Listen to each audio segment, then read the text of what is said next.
Hello, and welcome to English for Philosophy students. We are in the 34th, I believe, lesson of Jordan Peterson's 12 Rules for Life, and it is the fourth lesson in rule number 5. And we are going to begin a new section, the ignoble savage.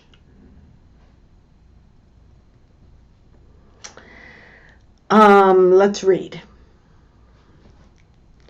It has been said that every individual is the conscious or unconscious follower of some influential philosopher.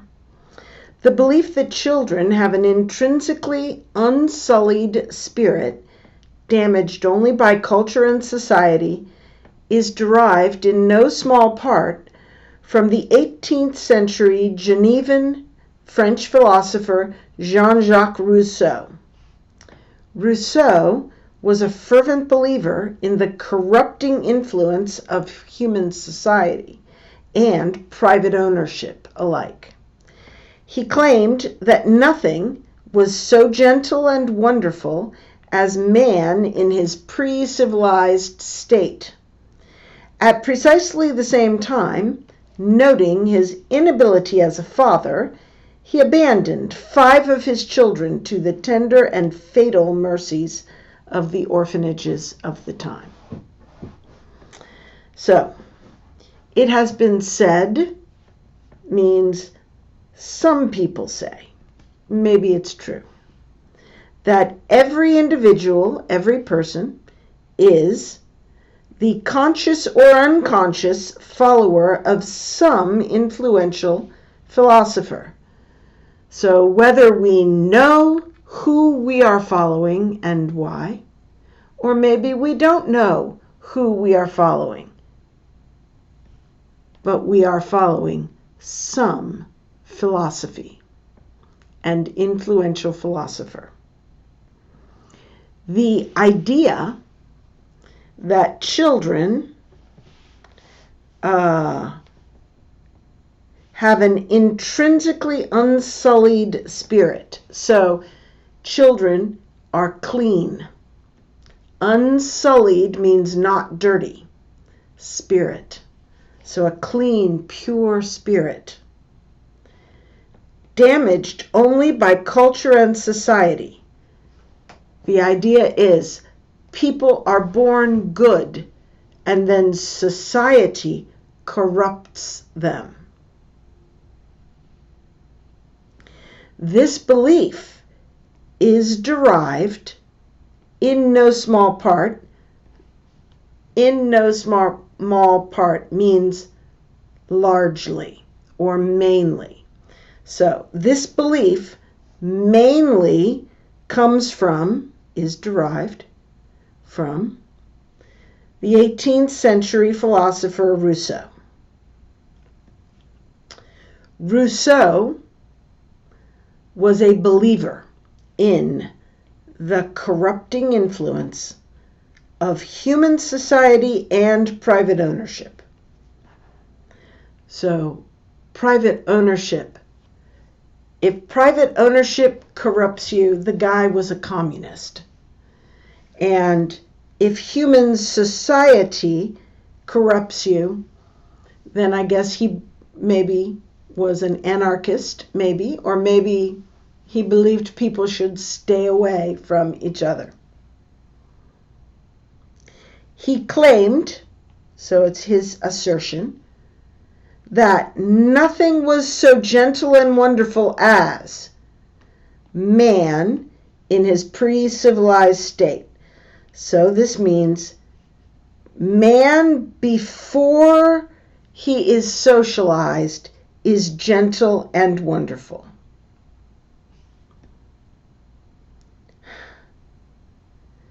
At the same time, Rousseau noted or claimed his inability as a father.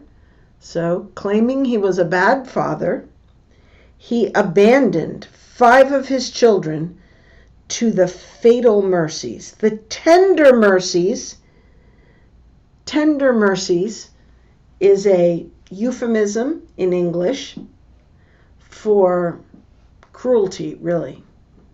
The tender mercies means the cruelty of the bad treatment. And fatal means deadly. So we understand from this that 5 of the children of Rousseau died from the treatment they received at orphanages. These children were not orphans. Orphans are people who have no parents. Rousseau was alive. He should have cared for his children. So our society is listening to that guy when he says children are pure before they are socialized. But Rousseau himself did not take care of his own children. He abandoned them and they died.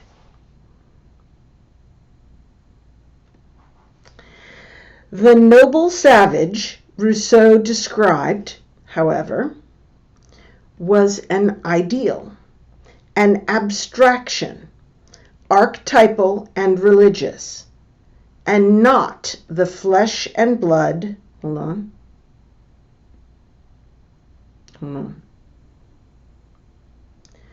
flesh and blood reality he supposed. The mythologically perfect divine child permanently inhabits our imagination. He's the potential of youth, the newborn hero, the wronged innocent, the long-lost son of the rightful king.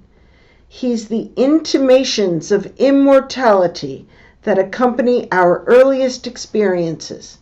He's Adam, the perfect man, walking without sin with God in the garden before the fall.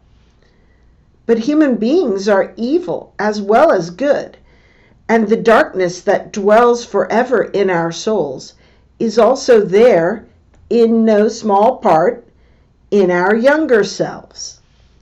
In general, people improve with age rather than worsening, becoming kinder, more conscientious, and more emotionally stable as they mature. Bullying at the sheer and often terrible intensity of the schoolyard rarely manifests itself in grown-up society. William Golding's dark and anarchistic Lord of the Flies is a classic for a reason.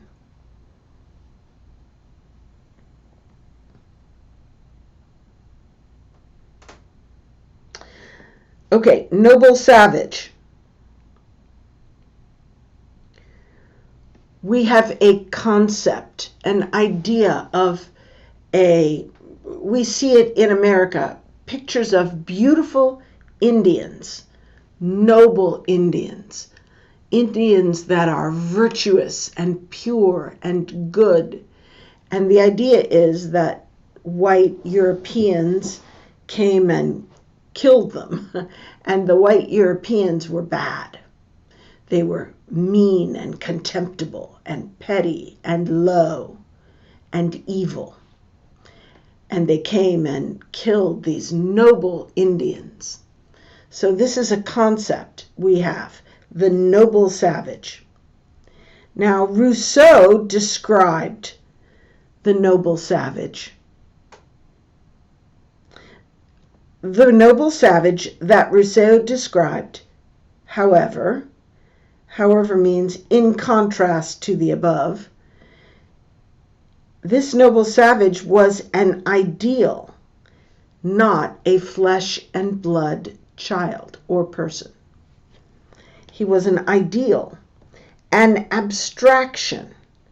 So when you abstract something, you take out a piece of something. An archetypal, and it was archetypal and religious. Archetype is an ideal concept that is buried in our psyche. religious. Rousseau believed this as a matter of dogma.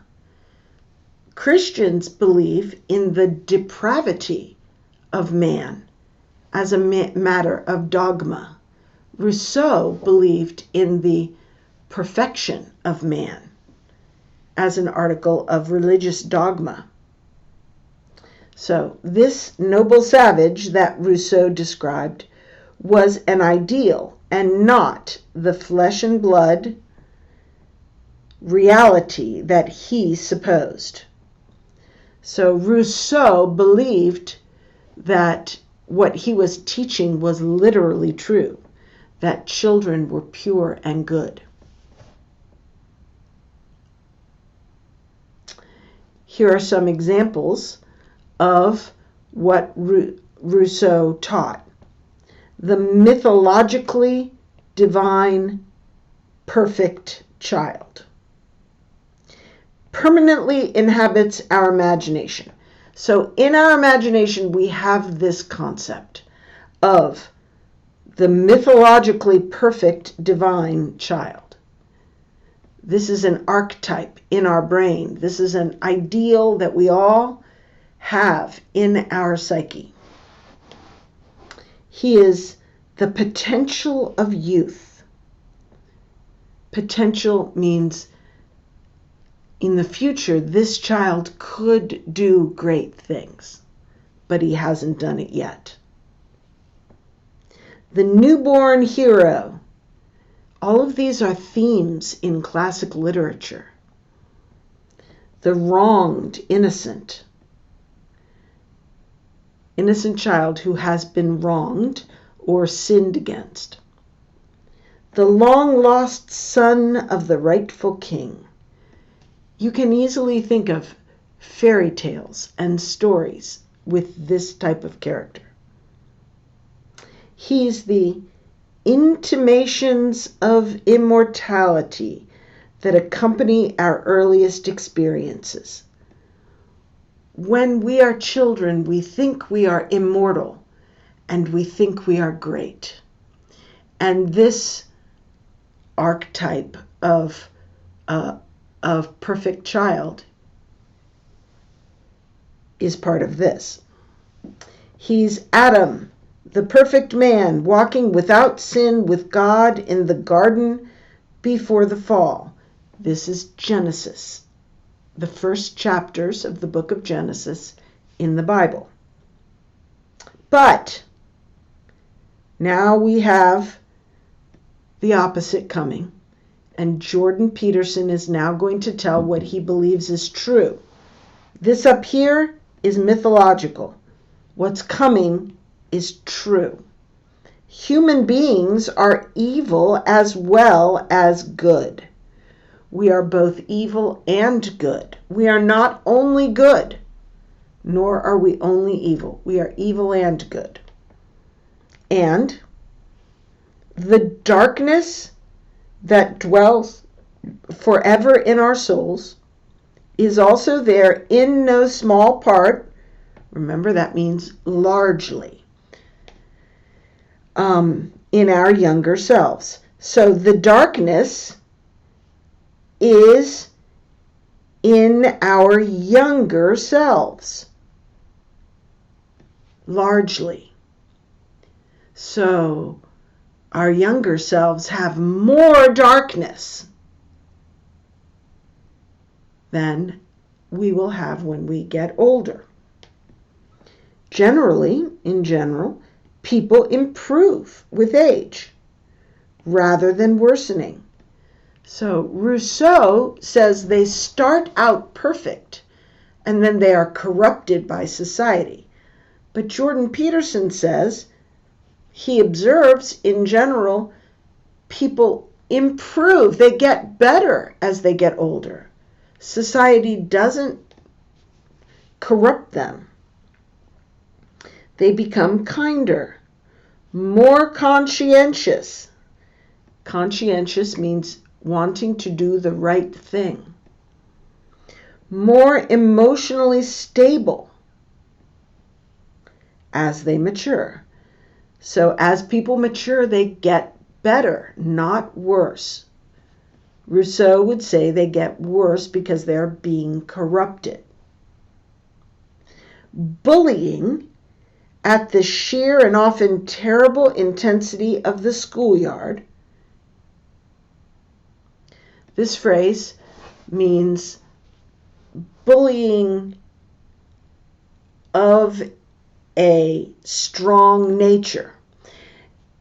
In the schoolyard, children are very mean and cruel, and they are terrible, brutal bullies.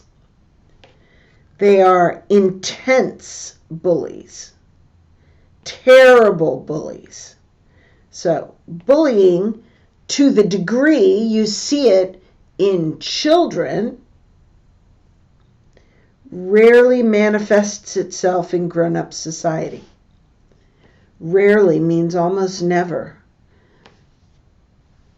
In other words, grown-ups do not bully each other to the same cruel degree that children do. Children are worse. Children are more brutal. If Rousseau was correct, children would be kind and loving, and they would become evil as they grew up. But what we see is children are very cruel to one another, and adults pretty much aren't. William Golding's dark and anarchistic Lord of the Flies is a classic for a reason. Lord of the Flies is a book written by William Golding. It is a novel fiction of a group of boys that is shipwrecked on an island with no adults. And they have to form a society. And it is very violent and horrible. I tried to read it and I was too disturbed. I couldn't stand it. It is a classic for a reason. What reason? Because it speaks truth. Because it accurately shows what life is like. Furthermore, so we are going to have more argument in the same vein as this. There is plenty of direct evidence that the horrors of human behavior cannot be so easily attributed to history and society. This was discovered most painfully, perhaps, by the primatologist Jane Goodall, beginning in 1974, when she learned that her beloved chimpanzees were capable of murdering and willing to murder each other, to use the terminology appropriate to humans. Because of its shocking nature and great anthropological significance, she kept her observations secret for years, fearing that her contact with the animals had led them to manifest unnatural behavior. Even after she published her account, many refused to believe it. It soon became obvious, however, that what she observed was by no means rare. Okay. Furthermore, there is plenty of direct evidence that the horrors of human behavior cannot be so easily attributed to history and society. Now, when you see the furthermore, you think we will have more argument with the same main idea as above. Then you read on and you see what the main idea is. And this main idea can help you understand what this one was about. So, there is plenty of direct evidence that the horrors of human behavior cannot be attributed to history and society. So up here, we were saying we were asking, are the horrors of human behavior caused by society? And the answer was no, because children are worse than adults, and people get better as they age. Furthermore, we will find some more reasons to understand that Rousseau was wrong. Society does not corrupt perfect, beautiful human beings. Rousseau's paradigm is wrong. So, this is the main idea. Horrors of bad behavior cannot be attributed to history and society. Here's his evidence. This was discovered most painfully, perhaps. The perhaps goes along with this. Maybe it was the most painful. Or maybe another discovery was more painful. Perhaps goes with that phrase. Maybe it was the most painful discovery. By the primatologist Jane Goodall. Primates are apes. They're like monkeys. I believe human beings are considered primates. Gorillas, great apes. A primatologist is a scientist that studies apes. Jane Goodall is a very famous one. Beginning in 1974, when she learned that her beloved chimpanzees, this shows she was very emotionally involved in her work observing chimpanzees in the wild. She was a primatologist. It's almost like an anthropologist who observes people. Primatologist observes the behavior of primates in society. So, she learned that her beloved chimpanzees were capable of murdering and willing to murder each other. When we say we're capable of murder, we do not mean literally capable, as in strong enough. We mean emotionally capable. If you accuse me of murder, I might say, I am not capable of doing that. Now, clearly, I am capable of picking up a gun and shooting it, but I am not emotionally capable. So that phrase usually means they are emotionally capable. So she learned that her beloved chimpanzees were emotionally capable of murder and willing to murder each other, to use the terminology appropriate to humans. So the word murder can't really be applied to animals. It means the taking of innocent human life. So it's only murder by analogy. At any rate, these chimpanzees were killing each other intentionally.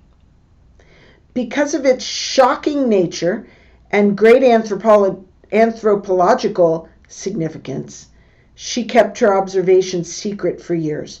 So the observations were shocking and of great anthropological significance. They indicated something about human nature. If primates were capable of sinning, then that meant humans have a sin nature as well.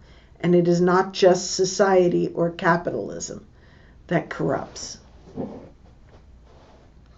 She, a scientist, kept it secret because it was shocking and it would upset people's ideas.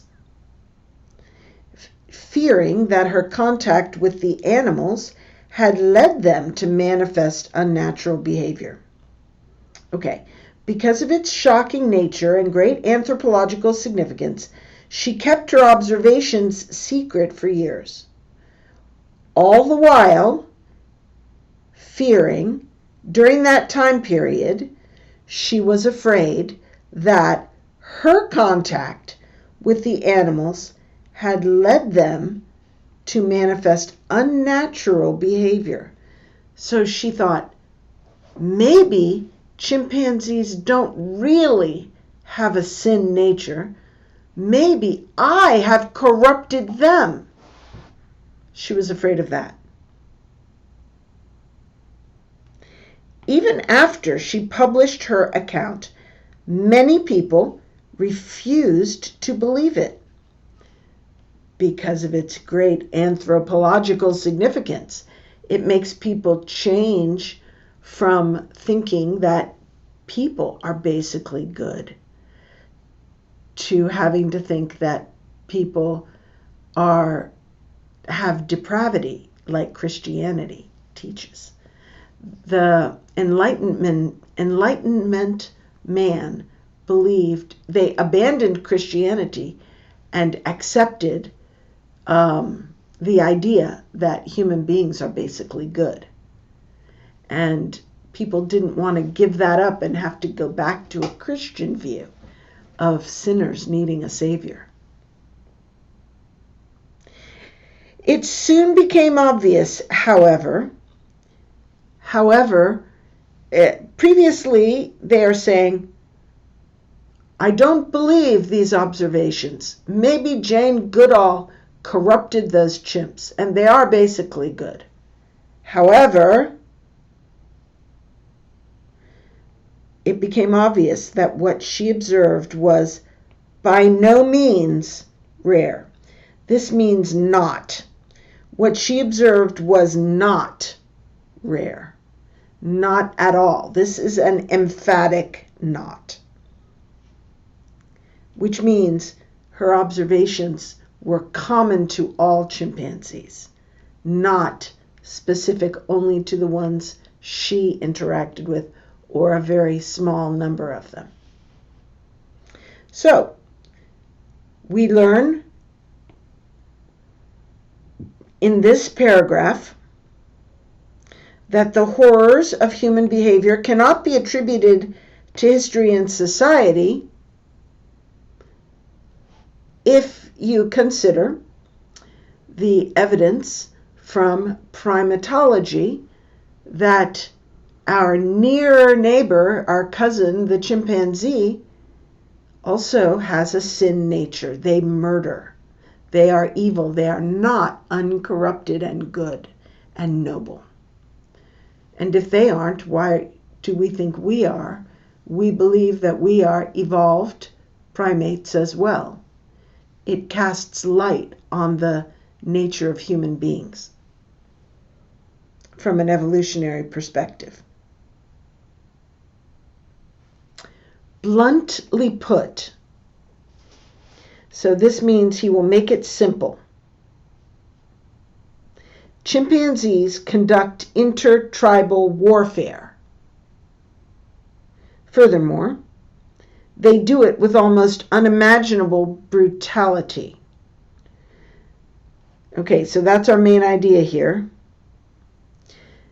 Chimpanzees conduct warfare. For all of you liberal pacifists who say the white Europeans were terrible people and they came and killed the noble savage and that was bad, well, chimpanzees, who are innocent animals, they are guilty of intertribal warfare. And furthermore, even more, they do their warfare brutally, with unimaginable brutality. They are worse than people. Maybe human society does not corrupt us, it perhaps improves us and ennobles us. Maybe. The typical full-grown chimp. Okay, so what we're going to have now is probably evidence, support of this idea that chimps are very brutal, mean creatures. Let's see. The typical full-grown chimp is more than twice as strong as a comparable human being. Ooh, twice as strong. Despite their smaller size. They're smaller than people, but twice as strong. Goodall, that's Jane Goodall, the primatologist, reported with some terror the proclivity of the chimps she studied to snap strong steel cables and levers. Okay, so Jane Goodall reported with terror. So Jane was afraid of the chimps. The proclivity, that means the tendency to do it all the time. They just love doing this. That's what proclivity means. To snap strong steel cables. So the chimps just love to take a steel rope, a cable, and go and break it in a demonstration of power. Chimps can literally tear each other to pieces. Are you capable of grabbing someone's arm and ripping it off, tearing a person to pieces? No, chimps can do that. And they do. That means they are capable of doing it, and they do it regularly. Human societies and their complex technologies cannot be blamed for that. So we have complex technology in our human society, but the chimps don't have that. And the chimps are worse than we are. So it's clear that our complex society is not causing us to be violent and brutal. The violence and brutality are in us, in our DNA. Quote, often when I woke at night, she wrote, that's Jane Goodall, horrific pictures sprang unbidden to my mind. So Jane Goodall would wake up at the night with images in her mind, unwanted, horrible pictures in her mind. Satan, a long observed chimp, so there was a chimp that she was observing who she named Satan, cupping his hand below Sniff's chin to drink the blood that welled from a great wound in his face. So this is a picture.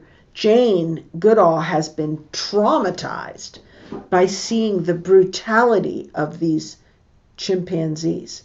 So Satan grabbing the chimp named Sniff and holding his face so that he could drink his blood.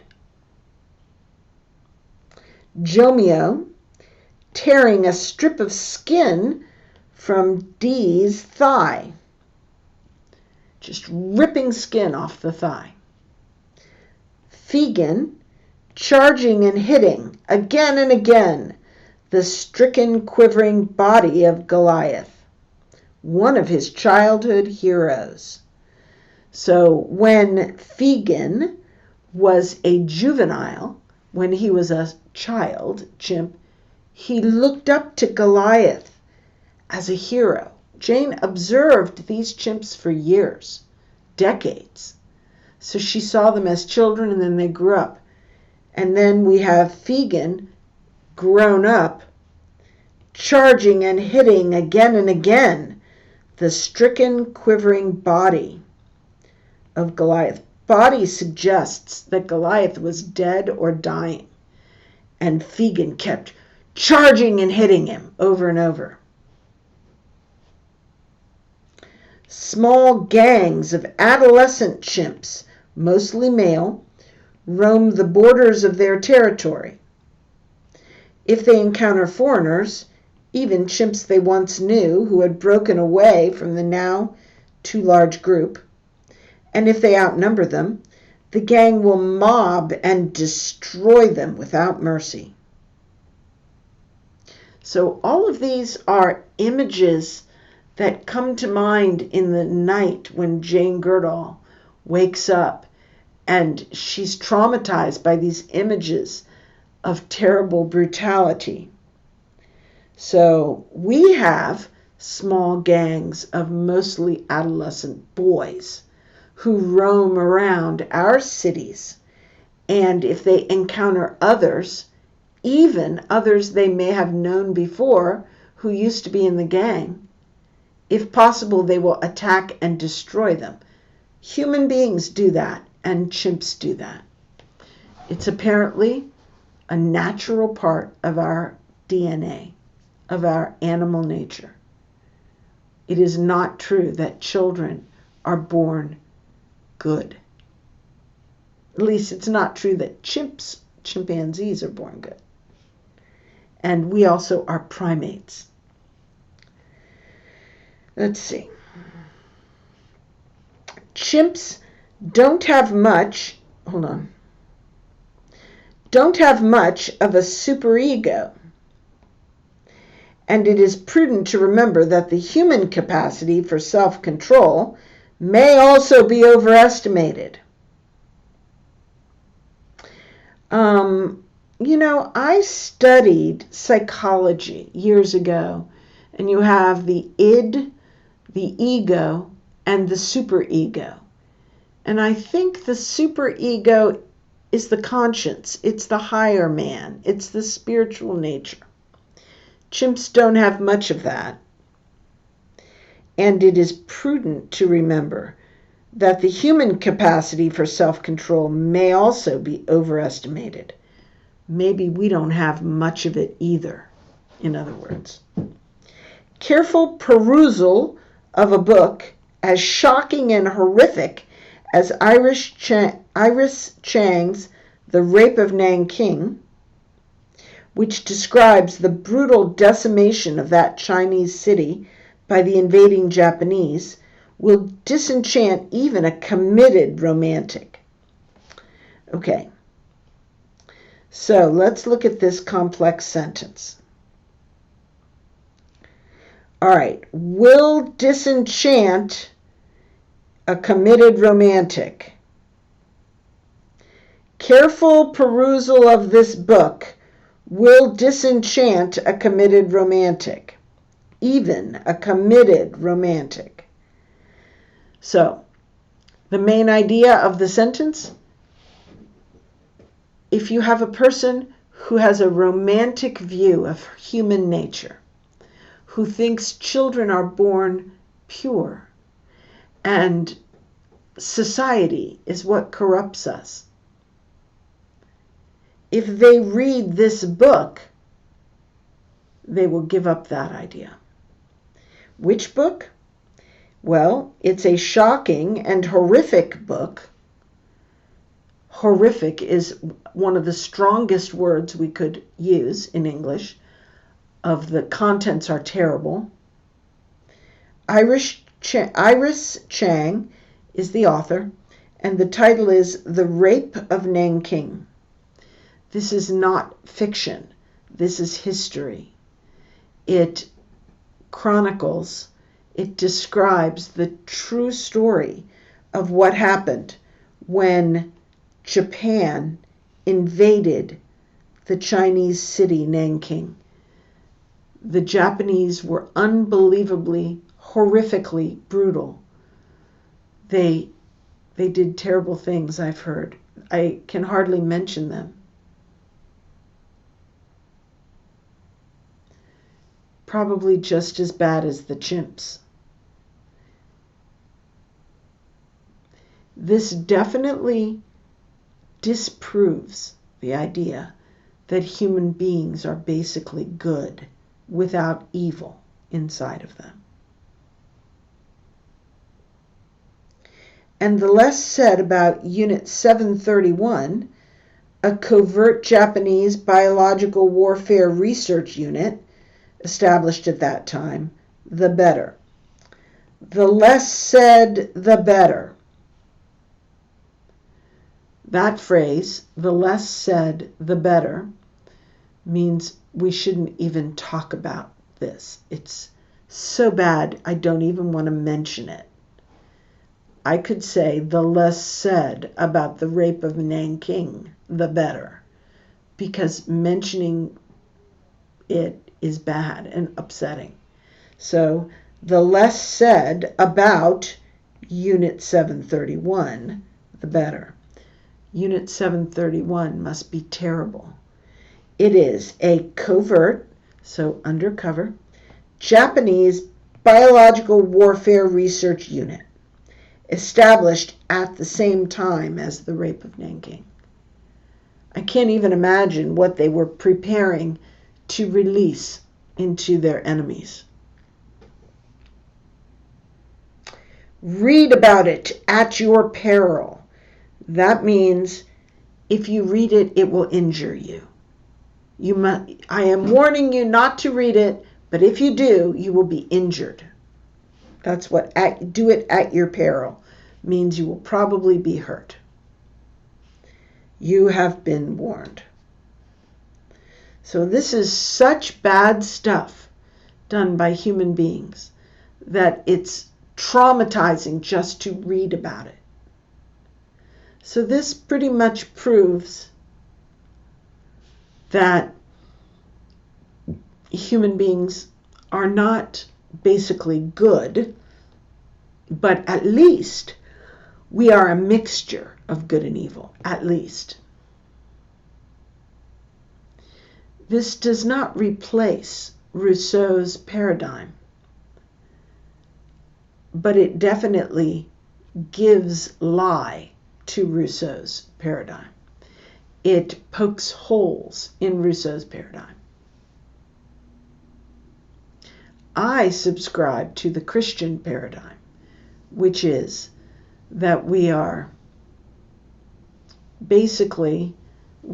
rational animals. We are like primates, we are like the chimpanzees, but we also have a spirit and a soul that is redeemable.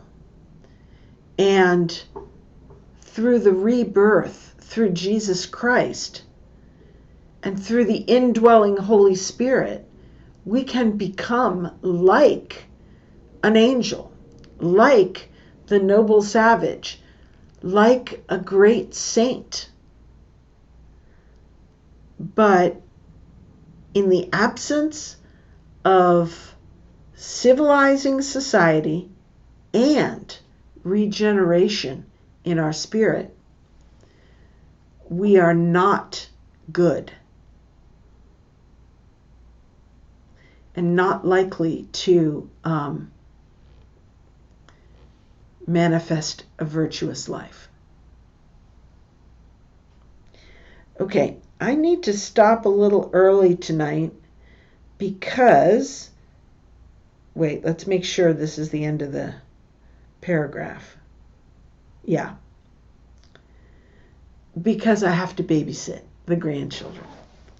So let's end here.